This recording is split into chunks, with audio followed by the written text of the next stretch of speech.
Om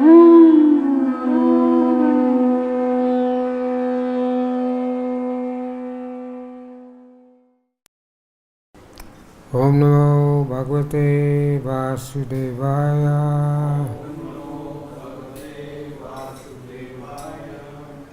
Om Namo Bhagavate Vasudevaya.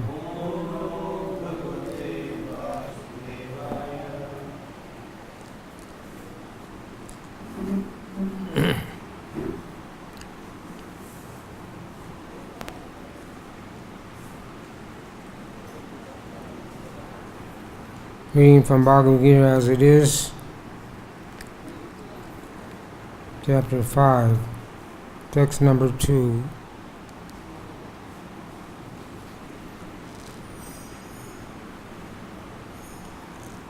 Page number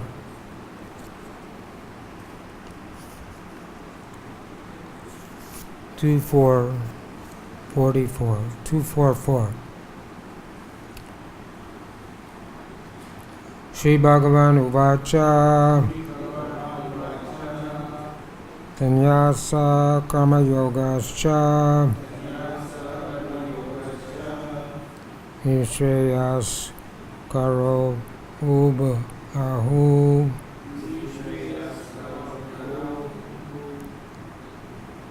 Tayastu Karma Sanyastat Karma Yoga Vishishyati. Shri Bhagavan Uvacha Yasa Karma Yogascha Nishreyas Karo Ubaho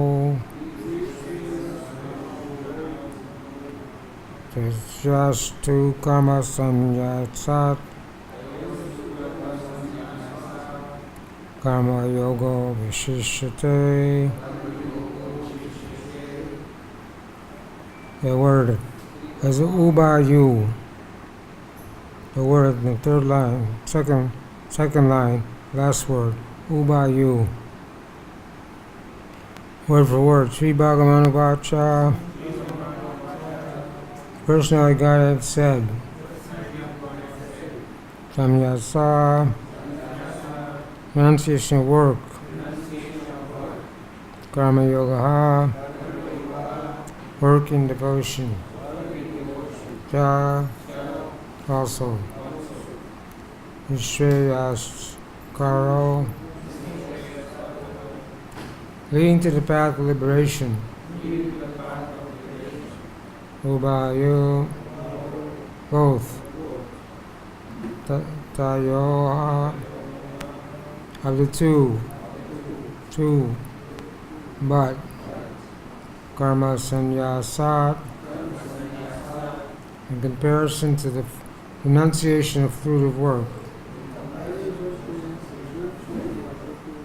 Karma Yoga, work in devotion, Vishishyate, is better. Translation by His Divine Grace A.C. Bhakti-Vedanta Swami Srila Prabhupada. The personality God had replied, renunciation of work and work in devotion are both good for liberation, but of the two, work in devotional service is better than renunciation of work. Please repeat. The personality God had replied, renunciation of work and work in devotion are both good for liberation, but of the two, work in devotional service is better than renunciation of work. Omar Ginata Randasya Jana Jana Sakaya Sakshurimitam Jena Tasmai Shilu Venamaha Sri Chaitanya Manobishtam Stapitam Yena Bhutle Swayam Rupa Gadamayam Dantisa Budantikam Sri Krishna Chaitanya Prabhu Nityananda Sri Advaita Gadadhar Sri Vasudeva Gaur Bhaktivinoda Hare Krishna Krishna Krishna Hare Hare Hare Rama, Rama Rama, Hare Hare. The personality Godhead replied, renunciation work and work in devotion are both good for liberation, but of the two, work in devotional service is better than renunciation of work.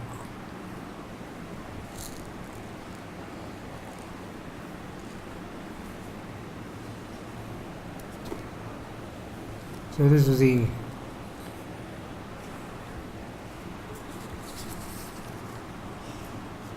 question raised by Arjuna. Arjuna said, "O Krishna, first you asked me to renounce work, then again you recommended work in devotion with devotion. Now will you kindly tell me definitely which of the two is most beneficial?" Now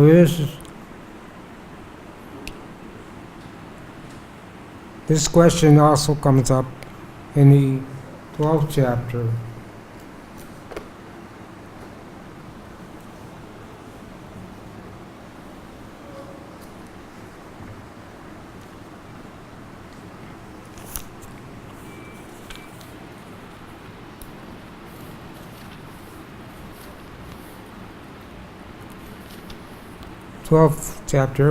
Arjuna inquired, which are considered to be more perfect, those who are always properly engaged in your devotion service, or those who worship the impersonal Brahman, or the unmanifested?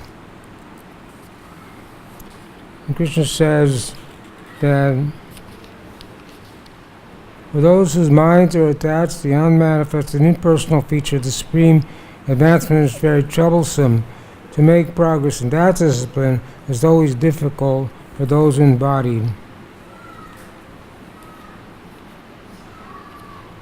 Those who fix their minds on my personal form, always engage in worshiping me with great and transcendental faith, are considered by me to be most perfect.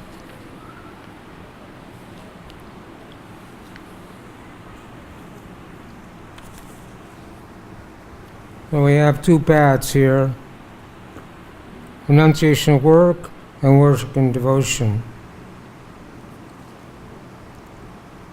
One is Gyan and the other is Karma Yoga, or work in what the title of this chapter, Action in Krishna Consciousness. So there's a long purport. I'll read the first part of the purport. Purport by His Divine Grace Sri Bhakti-Vedanta Swami Srila Prabhupada. Fruitive activities seeking sense gratification are cause for material bondage. As long as one is engaged in activities aimed at improving the standard of bodily comfort, one is sure to transmigrate to different types of bodies, thereby continuing material bondage. Continuing material bondage perpetually. Srimad Bhagavatam confirms this as follows: 5:4-6. I'll just read the English. People are mad after sense gratification, do not know that this present body, which is full of miseries, is a result of one's fruitive activities in the past.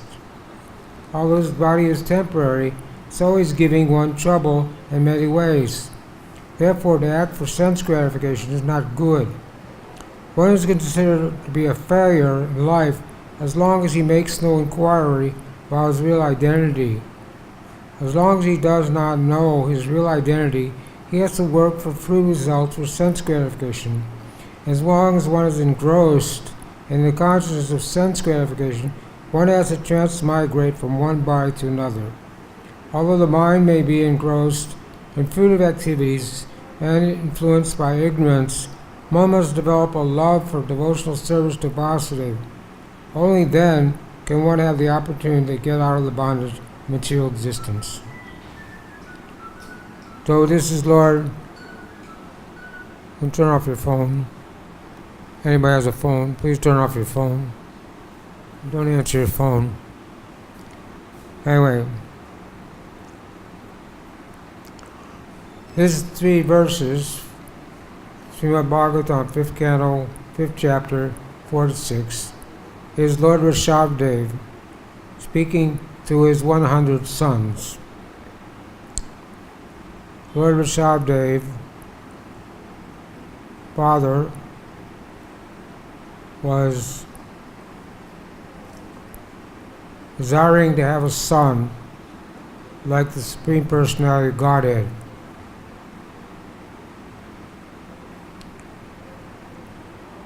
So they petitioned the Lord. They had a sacrifice and called the Lord to come. So the Lord appeared there in the sacrifice. But he said, there's no one like me in this creation, so I'll become your son. So then the son, Rishabdev, became the son of the king. But the priests who performed the sacrifice, they weren't very pleased that they had called the Lord for some material benefit and had not asked for liberation to get out of the material world. So even though the king was advanced, he retired from life and handed over the throne to his son, Maharaj Rishabdev, and he had 100 sons who were all equally qualified as their father. So he decided to instruct them. And of the 100 sons, 81 became Brahmanas.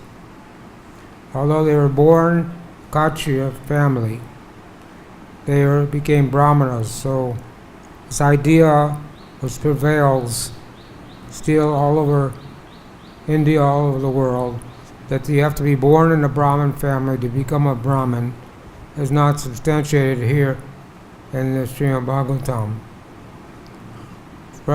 Krishna says, Chartur Varna Mahasrishtam. He says, Guna Karma Vihagasha. He doesn't say Janma Karma. He says by quality.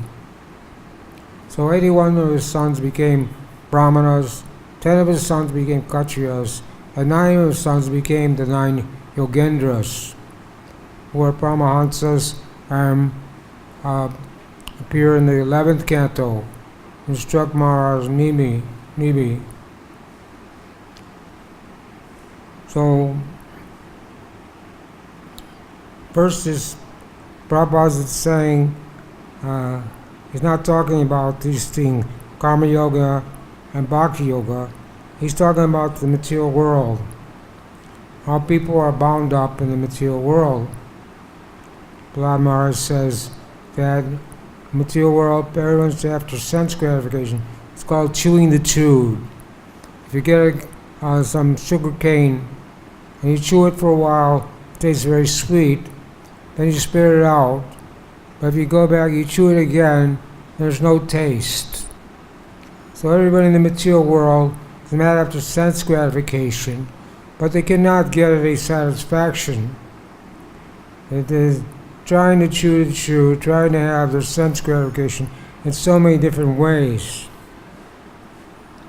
And as long as one is making plans to improve the standard of comfortable bodily comforts, one is sure to transmigrate from different body types of bodies. Deno smin yata dehe komuram yovinam jara tata dehan parapaptir diras tatranma muyate. And people don't know this, that you're a hum brahmasmi, I'm not this body, I'm a spirit soul. And because they're bound up in the material world, and because they're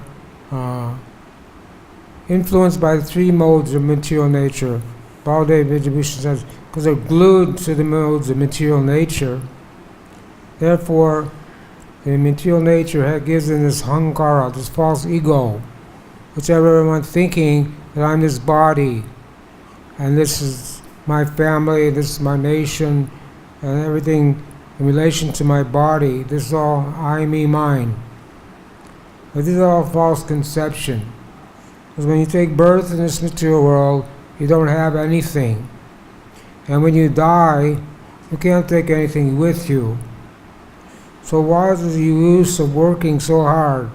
People working day and night in different cities in India, all around the world. People go to work and in the early morning hours have to struggle through the rush hour traffic or ride the train, whatever they have to do to go to work. They work for 8 hours in the office with some job they don't even like, and then they have to spend another 2 hours to go back home in the same way, and they have a little sex life, they take some food and go to sleep. And this is their whole life, spent this way, thinking that this is what life's meant for. So they're simply wasting the human form of life. There's 8,400,000 species of life. But of those 8,400,000 species, 400,000 are human beings. That also includes the demigods. But of those 400,000 human species, not all of them are civilized human beings. God has described that a civilized human being is one who accepts the spiritual master and follows instructions. A civilized human being will never expose his lower half of his body in public. We know that Nalikuvira and Manigriva become uncivilized because they were intoxicated and they were sporting naked in the water and with some young girls. So when Narada Muni came by, the young girls could understand that Narada Muni was a great sage. They immediately covered their bodies. Mani and what's her name? Mani, what? What were their names? Yeah, Nanukivera and Manasugriva didn't cover their bodies because they're so intoxicated. So they were standing there naked in front of Narada Muni. So Narada Muni cursed them to become trees, because trees stand without any clothing for hundreds of years. Of course, he cursed them to stand for 100 years in the courtyard of Nanda Maharaj, and turned out to be a benediction. So for the most part, these civilized people are not civilized in this age. They don't know what to do or what not to do. They don't know how to behave properly. They don't know how to keep themselves clean. They're manda samanda matayo. They're unlucky, unfortunate, misguided, above all, always disturbed. So one may try to increase the comforts of life, but what is the value of that? As soon as you may have a beautiful wife, but how long will your wife be beautiful? And a wife may have a husband, a beautiful, handsome husband, but how long will the husband be handsome? So these things are temporary. The beautiful wife doesn't stay beautiful. The handsome man doesn't stay handsome. As soon as the time factor is affecting everyone, and the Chandravega is the invalidity and old age, and Jara is his daughter. So Jara is always looking for a husband, old age, always looking to marry someone. So the real problem in life is Janma Mrityu Jara Vadi. One has to take birth, one has to suffer from disease, one has to get old, and one has to die. So no matter what anybody does, they can't stop these four things. You take birth, you have to stay in the womb for 9 months, 10 months, and it's a very suffering condition. The living age fortunate he can pray in the womb to Krishna that I am in this abominable condition. You please save me and save me from this condition and grant me the benediction that I don't have to go through this suffering again. But then when the child comes out of the womb, he forgets. Sarvashachaham Ridi Shani Visto. Krishna gives the knowledge, intelligent forgetfulness. So when living in, he comes into the material world, out of the womb, he forgets that he suffered in the womb. From the age of 1 to 5, a child is no different than an animal. It's eating, sleeping. So he doesn't have any intelligence to understand that he suffered in the womb. It's only by the mercy of Krishna that some living entities like Dhruva Maharaj or Prahlad Maharaj could have the intelligence, even as children, to know the difference between the matter and spirit, and know that they weren't their body, and that they should engage in devotional service. Otherwise, 99.9% of the population in this world is simply absorbed in thinking I'm this body, and I belong to this nation, and this is my family. So Rupa Goswami says, if you want to see Krishna, if you want to approach Krishna, then you have to give up this attachment to society, friendship, and love. If you have attachment to society, friendship, and love, then don't go see that boy, Govinda, who's playing his flute on the banks of Yamuna at Vansivar.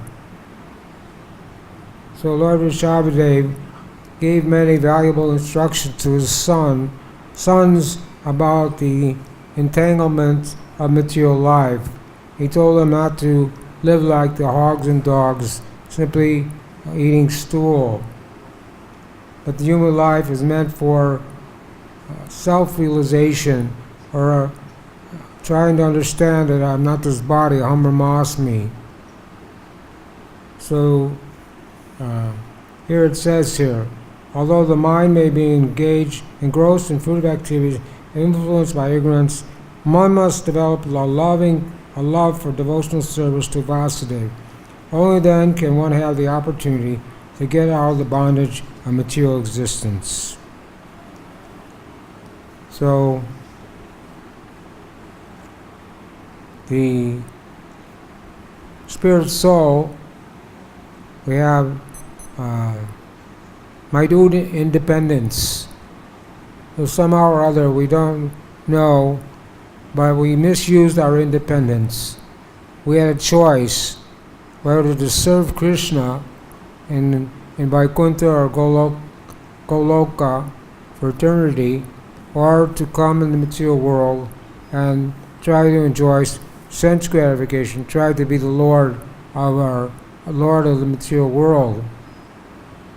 But somehow we made the wrong decision. We decided to come in the material world. And now we're in this position. It's only by the grace of Guru and Krishna, Guru Krishna Prasadi by Bhakti Lata Bij. By the grace of Guru and Krishna, we have given the mercy of Srila Prabhupada, by Srila Prabhupada books, to understand a little bit that material world is not a nice place, and we should not want to stay here any longer than we have to. Lord Chaitanya prayed that somehow or other I've fallen in the material world. Please pick me up as an atom at your lotus feet. So we should desire to get out of the material world. We should not be increasing the fire of sense gratification. If you want to put out a fire, you can't put it out by putting more fuel on the fire. It doesn't work. So the material world, where everyone's burning in the fire of material sense gratification. And as long as we're engrossed in sense gratification, then we have to continue the bondage. It says that the conditioned soul says one body, then another body, like the air carrying the aroma. He goes to another body, and it may not be a human form of life. And any one of the 8,400,000 species, one gets another body after the death, after the end of this body. So life is not finished. Many people, the scientists and philosophers, they think that life is finished. At the end of life, everything is finished. But the soul, we're so active in this life that within a moment, death comes. And to think that the death means the soul, the living force in the body becomes inactive. This is a misunderstanding. So the soul, yam yam vapi smaram bhavam, Krishna says, whatever you're thinking about at the time of death, that you will attain. So Krishna consciousness is the process where we can absorb ourselves in thinking of Krishna, and hopefully we'll think of Krishna at the time of death and go back to Krishna, go back to Golok Vrindavan, and engage eternally in Krishna's service. So otherwise we'll have to take birth again. Of course, for devotees is different than ordinary living entities. Devotees engage in devotional service. Krishna says there's no loss or diminution on this path. If you have a spiritual bank account, when you do perform devotional service, you have a spiritual bank account, and that goes with you to your next life. The body is, when the person dies, his body deteriorates, but the soul is accompanied by the subtle body, mind, intelligence, and false ego. So that subtle body takes the living entity to his next destination. So if one is performing devotional service, if he doesn't complete, he's not perfect in devotional service, at least he'll get an opportunity to take devotional service again in a future life. Otherwise, one does not know what his destiny is going to be. So people have to be educated in this science of Krishna consciousness, that they're simply working hard day and night for nothing to get sense gratification, which doesn't last. And if the goal of life is to have sense gratification, then the older you get, the more sense the more you can have, the more you could enjoy sense gratification. But that's not the way it works. The older you get, the less you can enjoy sense gratification. The older you get, the digestion doesn't work, the teeth are falling out, the eyes are going bad, the ears are going bad, everything is deteriorating, the body is rotting away. So what you thought you could enjoy when you were a child, you could run and jump and play. When you get old, you can't even walk up the stairs, you can hardly walk, you can hardly talk, you can hardly do anything. So if the goal of life is to have sense gratification, you would think that at the end of life you could enjoy more and more and more. Of course, you can go to heavenly planets, get a body of a demigod. They enjoy it for most of their life. But that's also temporary, because they have to come back to this earth planet. So that's what being discussed here in this purport. Now Arjuna wants to know of the two processes, renunciation work and worship and devotion, which of the two is the best. So we'll read the second part of the purport, which explains this. Therefore, jnana, or knowledge that one is not this material body, but spirit soul, is not sufficient for liberation. One has to act in the status of spirit soul, otherwise there's no escape from material bondage. Action in Krishna consciousness is not, however, action on the fruitive platform. Activities performed in full knowledge strengthens one's advancement in real knowledge. Without Krishna consciousness, mere renunciation of fruitive activities does not actually purify the heart of a conditioned soul. As long as the heart is not purified, one has to work on the fruitive platform. But action in Krishna consciousness automatically helps one escape the results of fruitive action, so one need not descend to the material platform. Therefore, action in Krishna consciousness is always superior to renunciation, which always entails a risk of falling. So here's the point, the jnanis. There's karmis, jnanis, and bhaktis. Amnyabilasita sunyam jnana karma navitam anukulena krishna no bhakti uttamam. So devotion service means we are free from karma and free from jnana. The jnanis, the impersonalists, the mayavadis, they want to merge into the Brahman effulgence. This is like a spiritual suicide for a devotee. And here it says, even if one understands he's not a spirit soul, it's not sufficient for liberation. Arukachena padam padam. Those who even consider themselves, think themselves liberated, because they have not taken shelter at the lotus feet of the Lord, they still have to come back in the material world. So one may get Brahman, will raise up to Brahman liberation, emerge into the Brahman effulgence, which is also part of the spiritual world.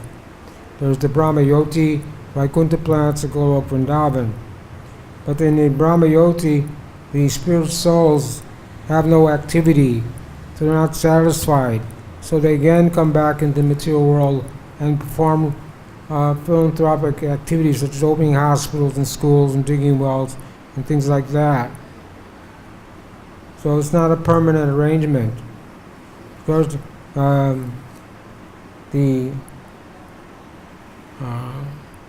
Krishna kills the demons. When Krishna was here 5,000 years ago, killed many demons.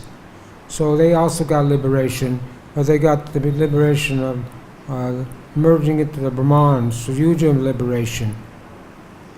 Because the demons like Shishupal and Kamsa, Gandhavakra, they were always thinking of Krishna.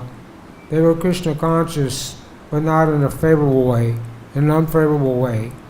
So they didn't get the same result as a devotee gets. Even Putana, she came to kill Krishna when he was a baby. He could hardly see, couldn't even see properly. She wanted to kill Krishna, but Krishna accepted her as his mother and gave her liberation. But Vishwanath Chakravarti Thakur says that she got to be a nurse. She went to Golok, but she didn't get Prema Bhakti. She became a nurse for Aishwarya Bhav. Otherwise, if the demons are killed, get the same benefit as devotees, then Krishna would be accused of not discriminating. Because devotees perform loving service where the demons don't. Te sam sapati yuktanam bhajam priti purvakam. Krishna says that those who worship me with love and devotion, I give the understanding to come to me. So the heart, here it says, as long as the heart is not purified, one has to work on fruit platform. So the process given by Lord Chaitanya, Shaito Darpana Marjanam, he gave us his 7 prayers, beginning with Shaito Darpana Marjanam, Mo Mahavana, Shaito Darpana Marjanam, Bhamaha Mahagni Vagni Nirvapanam, Shreya Kariva Chandika Vihu Jivanam, Nandam Budi Vardhanam, Pratipadam Parish Vardhanam, Sarvatma Snapanam Param Vijayatari, Sri Krishna Sankirtan. Glory is the Sri Krishna Sankirtan, which cleanses the heart of all the dust accumulated for years together, and thus extinguishes the blazing fire of conditioned life, repeated birth and death. This Sankirtan movement is the prime benediction for humanity at large, because it spreads the rays of the benediction moon, is the life of all transcendental knowledge, increases the ocean of transcendental bliss, enables us to fully taste the nectar which we're always anxious. So this is the constitutional position of living entity. And the process for understanding this is Tanadapi Sunitena, Torapi Sisana, Manina Mandana, Kirtanya Salari. One should chant the holy name of the Lord in a humble state of mind, thinking oneself lower than a straw in the street, one should be more tolerant than a tree, devoid of all sense, false prestige, and should be ready to offer all respects to others. In such a state of mind, one could chant the holy name of the Lord constantly. And then there's an art in the Vritti, Nadananda Janana Sundarim, Kavitam Vajagadishware, Maman Jamini Jaminishware, Bhagavad Bhakti Twai. O my Lord, I have no desire to accumulate wealth, nor do I desire beautiful women, nor do I want any number of followers. All I want your causes devotional service, birth after birth. So we have to come to this platform by performing devotional service, that we give up the desire for a beautiful wife, we give up the desire for accumulating wealth, and to give up the desire for followers. This is called pratishta, or subtle sex life, wanting profit, adoration, distinction. So Srila Prabhupada was different. There were many gurus in the world when Prabhupada went to America, but they were not bona fide, and they wanted to accumulate wealth, they wanted beautiful women, and they wanted followers. So there's two kinds of people in this world, the cheaters and the cheated. So if someone wants to get cheated, then he can get a bogus guru. And we saw that so many bogus gurus went to America and accumulated wealth, had so many followers. But they couldn't give bhakti, they couldn't give people devotional service. They didn't tell their followers they had to follow 4 regulated principles: no eating, no gambling, no intoxication, and no sex life. So Prabhupada said he could have had millions of followers, but he made it clear that he didn't want cheap followers. He wanted quality followers. He wanted people who were disciples, who were willing to follow the 4 regulated principles and chant 16 rounds every day. Other gurus don't demand these things, so they get many cheap followers, hundreds of millions of followers, but they can't really help those people get out of the bondage of the material world.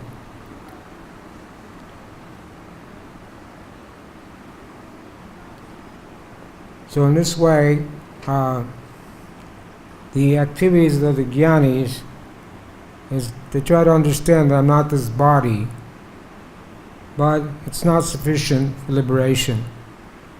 Because even to understand I'm not this body, we have to understand what the activities of the body are, or the activities of the soul is.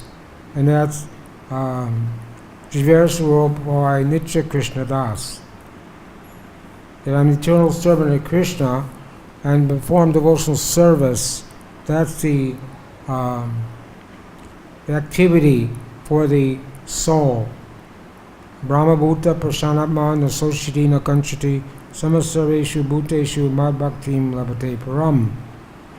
When one comes to the Brahman platform, he no longer laments or hankers for anything, and is always joyful. This is the beginning of spiritual life. As long as we're hankering for so many things in the material world, we can't expect to advance in Krishna consciousness.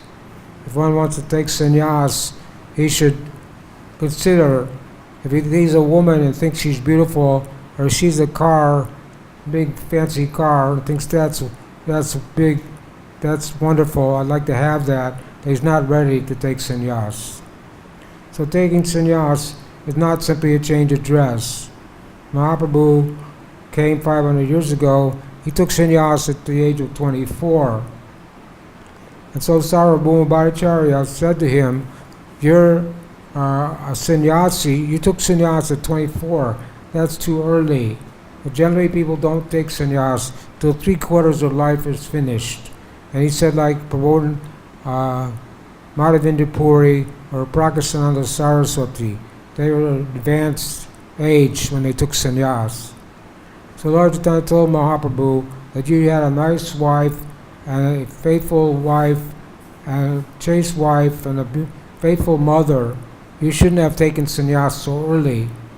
But Mahaprabhu said, no, I was so much absorbed in Krishna consciousness, I couldn't remain in household life. I couldn't act in that capacity. So then Sarvabhauma Bhattacharya was the reservoir of all bad logic. And when Lord Chaitanya went to Jagannath Puri and took darshan of Lord Jagannath, he fainted, ecstatic. He went into trance, samadhi. And the watchman, the guards, wanted to beat him. But Sarvabhauma Bhattacharya was there, and they stopped them and brought Mahaprabhu to his house. And he examined the body of Lord Chaitanya. He laid him down and examined his body, and he thought he was dead. He didn't know if he was alive or dead. So he took a cotton swab and held it up to his nose, and it moved slightly, so he could understand that he was still living, but that he was in some kind of ecstatic trance of ecstatic love.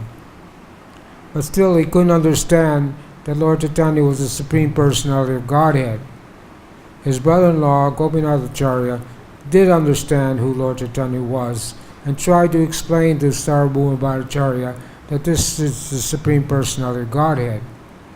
But Sarvabhauma Bhattacharya was the reservoir of all bad logic, and he wanted to instruct Chaitanya Mahaprabhu on the Mayavadi philosophy, Vedanta Sutra, commentary by Shukacharya.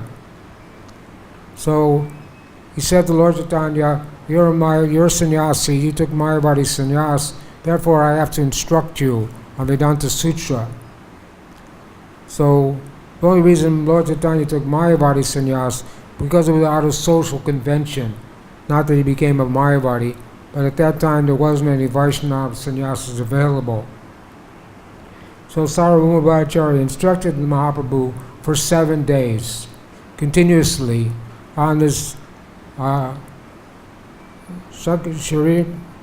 Bhashya, the commentary by Shukacharya on Shankaracharya on Mayavadi philosophy.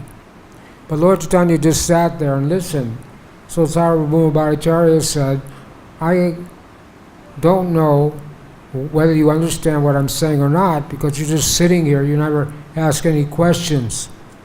So finally Lord Chaitanya said, I understand what the Shastras say, but your interpretation I cannot understand, because your interpretation is like the clouds coming in the sun. He said the Vedanta Sutra are very clear, and they don't require any interpretation. But your interpretation is wrong. And your interpretation, it says that everything is Brahman, everything is one, is not the final conclusion of Vedanta Sutra. So Sarvabhauma Bhattacharya was struck with wonder, and Lord Chaitanya converted him into becoming a Vaishnava. So the Gyanis, the impersonalists, they don't get a real taste. Brahmvisvar nivartante. The Brahman realization, the pleasure one gets from Brahman realization is like the water in a calf's hoof print, compared to devotional service is 10 million times greater. So that's why, even if they rise up to the Brahmayoti, they still have a chance to come back in the material world. So this is the difference between the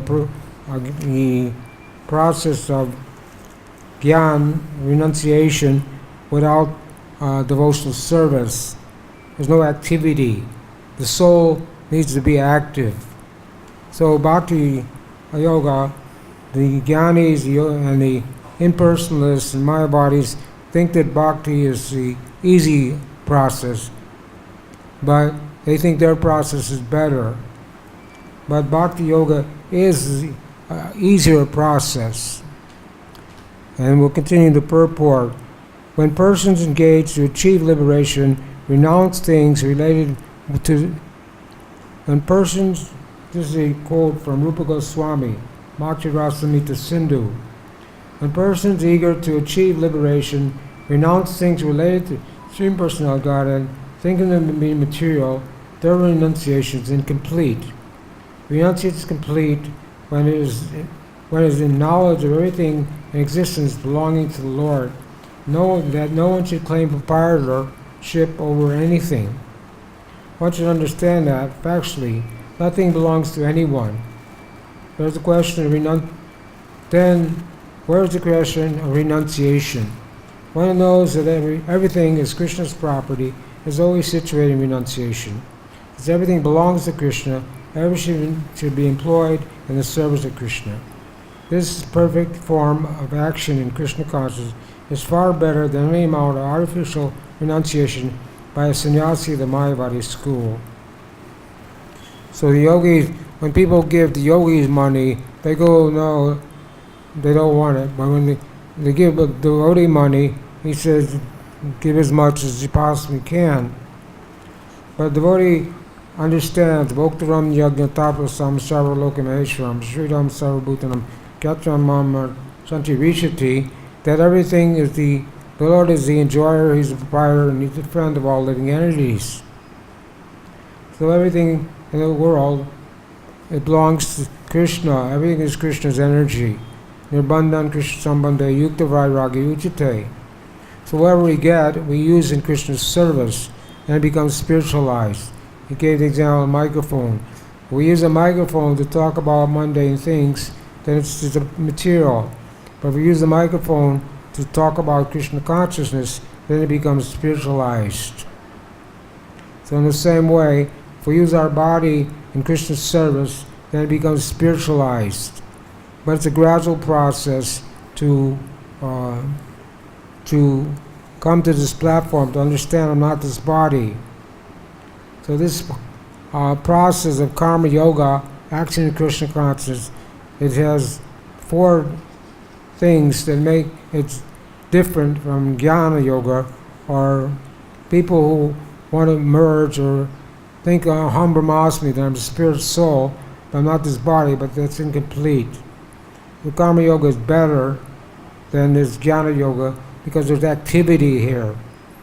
The Mayavadi sannyasis, they wear the 3-line tilak, and Bhaktisiddhanta said anybody with 3-line tilak looks like the footprint of a dog. And they are only eat dry oil cakes.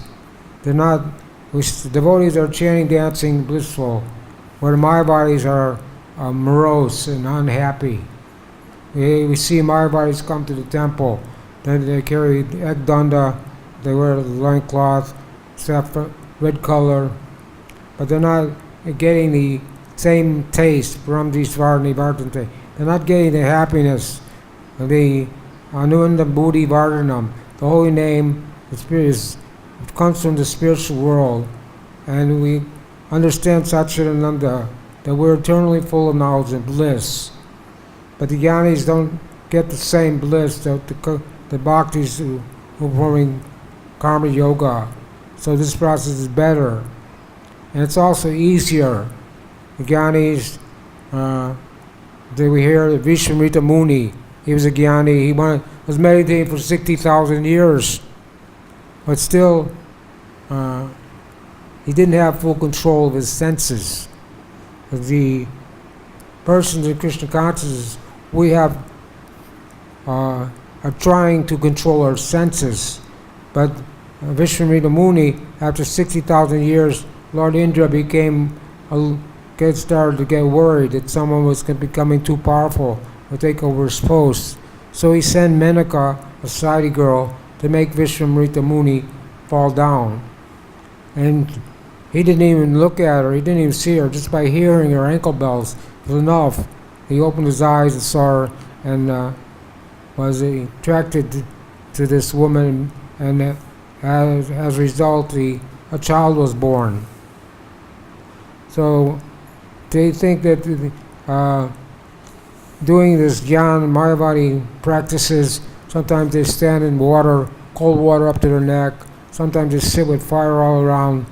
These are difficult things, different kinds of penance and austerities. But they don't soften one's heart.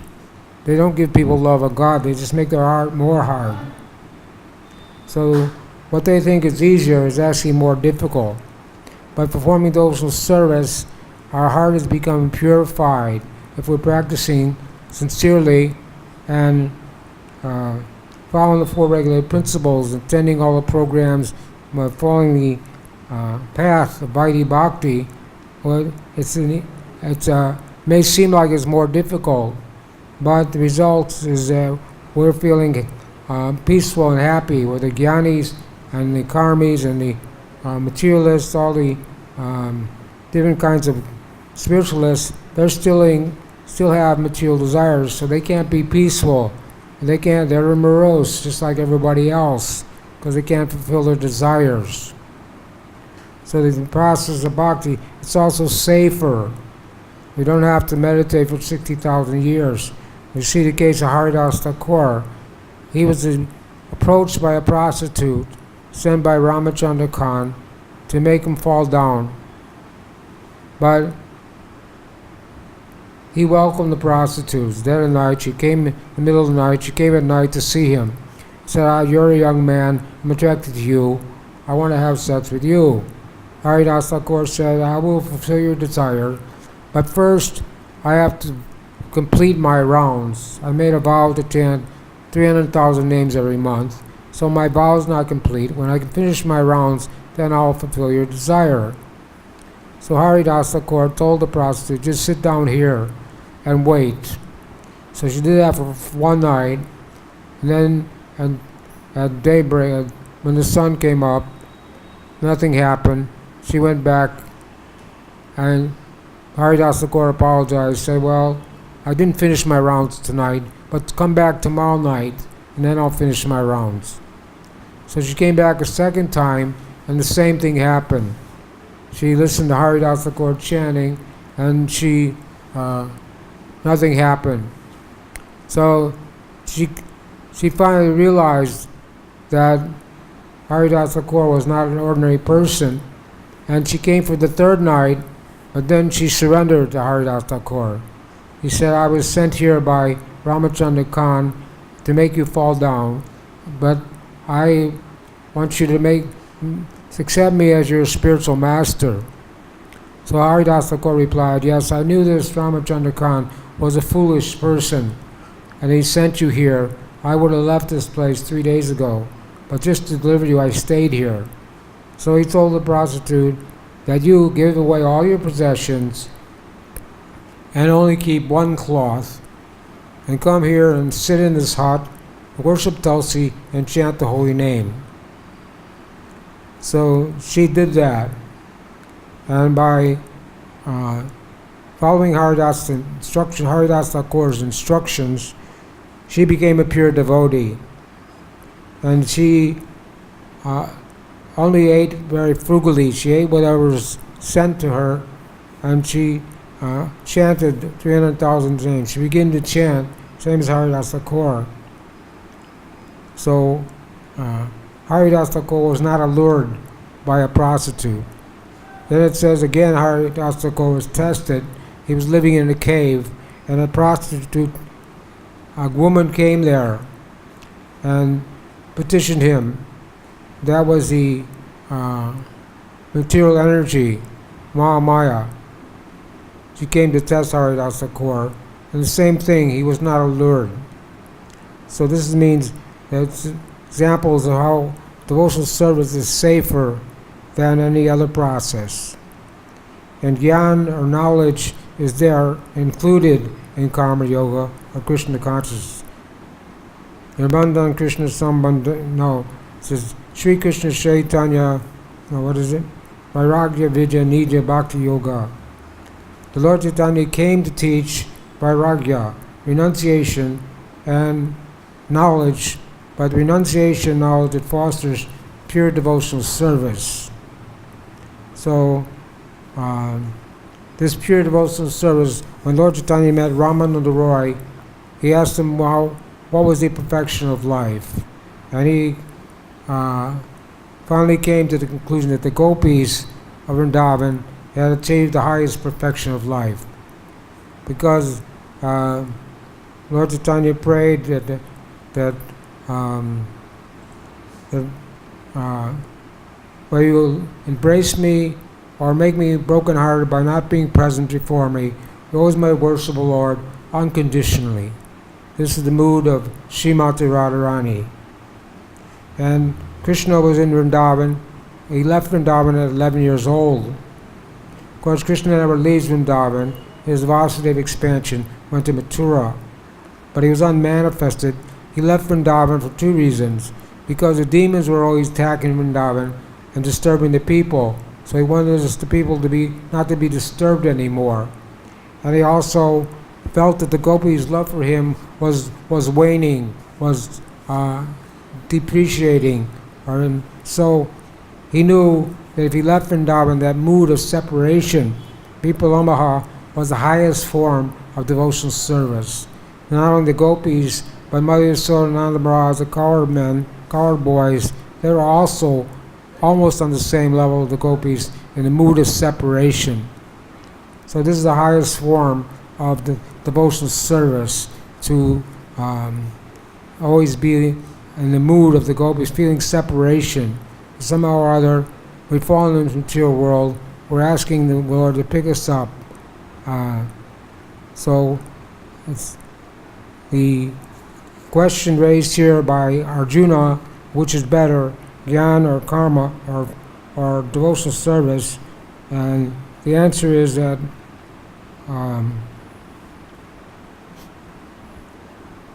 person free from all duality easily overcomes material bondage and is completely liberated, O mighty armed Arjuna. So devotional service is the best process for becoming God conscious, becoming Krishna conscious, or developing our love for Krishna. Other processes don't give one. People cannot get love of God by any other process. Krishna says, Bhakti Mama Bhajanati, only by devotional service can I be known.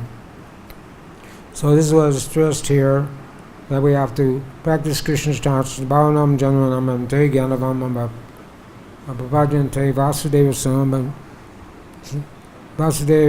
Samamiti Samaha Masadulabha.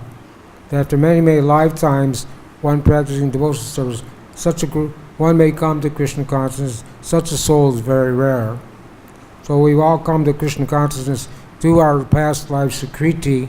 We were fortunate enough to meet the devotees, to read Srila Prabhupada's books, and get the proper understanding that Bhakti, Krishna consciousness, is the better alternative than living in the material world and just simply trying to enjoy our senses and suffering repeated birth and death.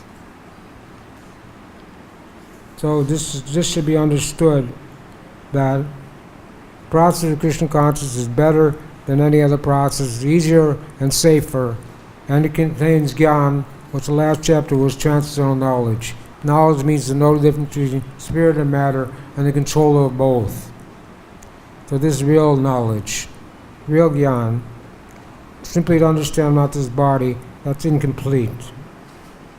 So in Vrindavan, we have these 7 Goswami temples, and the Madan Mohan temple represents Sambandhan Gyan, which is establishing our relationship.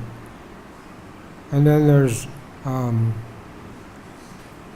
Abhideya, which is represented by the Govindaji temple, which is understanding how to act in devotional service. And then there's Parojana, complete perfection, which is represented by Gopinath temple. So those 3 temples, you should visit those. There's 7 major temples, but those 3 temples represent Sambandhan Gyan, Abhideya, and Parojana, complete perfection. So we should all study carefully Srila Prabhupada's books, especially Chaitanya Charitamrita, Srimad Bhagavatam, and this way get a full understanding of what what we should do with it, how to utilize our human life, form of life, in a proper way, so we won't have to take birth again and suffer again in the material world. So anybody have any comments or questions? Yes?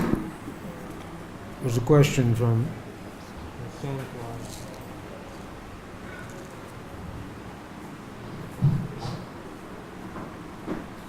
He has a question. Mine is really quite a simple one. There's one section here which says, as long as the heart is not purified, one has to work on the fruitive platform. Now, in the process of becoming purified, the devotee is tested. What? The devotee is being tested. Now, is that testing come from Yoga Maya or Mahamaya? When a devotee is tested, is it Yoga Maya or Mahamaya? That's a good question. Well, if you're Haridas Thakur, it's Yoga Maya came to him. But a pure devotee cannot be swayed by Mahamaya. But a devotee who is a Kanistha Bhakta, there's 3 levels, Kanistha, Madhyam, and Uddama Adhikari. Kanistha Bhakta, he can be easily swayed. Sometimes we see devotees come to this movement, live a very austere life, sleep on the floor, eat 2 times a day, take cold shower, and do so many things. But as soon as they inherit a lot of money, they end up leaving Krishna consciousness. Not always, but many cases are there where they got overwhelmed. And even if someone becomes a spiritual master and he's not qualified, he's not on the topmost level, he also can be allured by accumulation of wealth and accumulation of followers, which will cause one to Krishna consciousness to waver, or it may even cause them to leave Krishna consciousness. And we've seen in so many cases people lose their taste for chanting and hearing and chanting and have to leave Krishna consciousness because they weren't careful about accumulating wealth and accumulating followers. They got it wrong before they were ready to accept that responsibility. In the case of Srila Prabhupada, he didn't have to worry about accumulating wealth or accumulating followers because he was an Uttama Adhikari, pure devotee. His heart was pure, and he didn't take disciples to get a lot of money. He wasn't interested in money, wealth, or women, or anything material. Simply wanted to fill the orders of his spiritual master and spread Krishna consciousness all over the world. We have another question. What is the meaning of Mayavadi? What's the meaning of Mayavadi?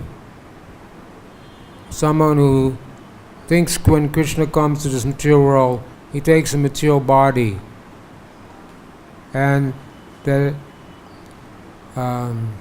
Mayavadi say Rama Satya Jagat Mithya, that the material world is false and Brahman is real. So Mayavadis say the whole material, that I'm false, you're false, everything's false, and that spirit is real. But it's not that we're false. We're real, I'm real, you're real, we're sitting here talking. But it's temporary. Mayavadis think everything is not real, it's false. So if one hears Mayavadi philosophy, he's doomed. So if you read the Prabhupada's books, then you'll understand the difference between Mayavadi philosophy and the philosophy of Krishna consciousness. You have to take the time to read Prabhupada's books, read Srimad Bhagavatam and Chaitanya Charitamrita, Bhagavad-Gita. Read all of Prabhupada's books, so you won't have to never be confused. Another question.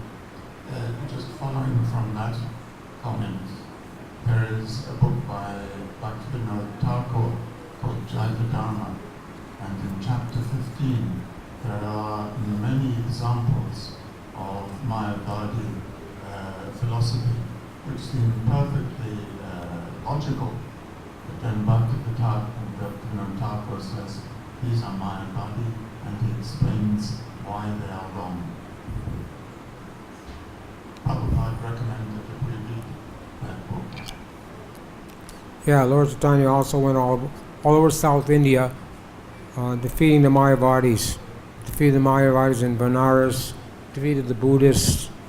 Mayavadi philosophy is just another form of hidden Buddhism. So Lord Chaitanya easily defeated all these different groups of people, type of different people who had the wrong misconception. Is a Mayavadi conception is actually offensive, because they say God cannot have an arm, cannot have hands or legs or mouth, nose, ears. But where it says that God is nirguna, has no qualities, it means he has no material qualities. That we know that Ishvara Parama Krishna Satchidananda Vigraha Nanda Govinda Sarvakarna Karna, that Krishna is the cause of all causes. His body Satchidananda Vigraha, he has a spiritual body, and that spiritual body, when he comes in the material world, he doesn't take a material body. He appears to be like a human being, acts like a human being, but he's not under the influence of Mahamaya. He's under Yoga Maya, always keeps his spiritual identity. But he covers the living entity. Those who don't want to serve Krishna, want to disturb Krishna, they can't recognize him as the Supreme Personality of Godhead. So when Krishna came 5,000 years ago, not many people could recognize him. And when Lord Chaitanya came, also not many people could recognize him unless they performed devotional service, became his devotee. Then he revealed himself. Otherwise, he kept himself hidden. First, in his youth, he became Nimai Pandit and became a scholar, but he didn't reveal his identity.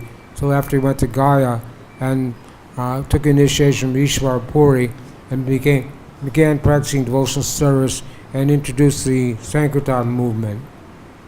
Then he began to reveal his identity to his devotees. Hare Krishna. Srila Prabhupada ki jai. Bhagavad-Gita.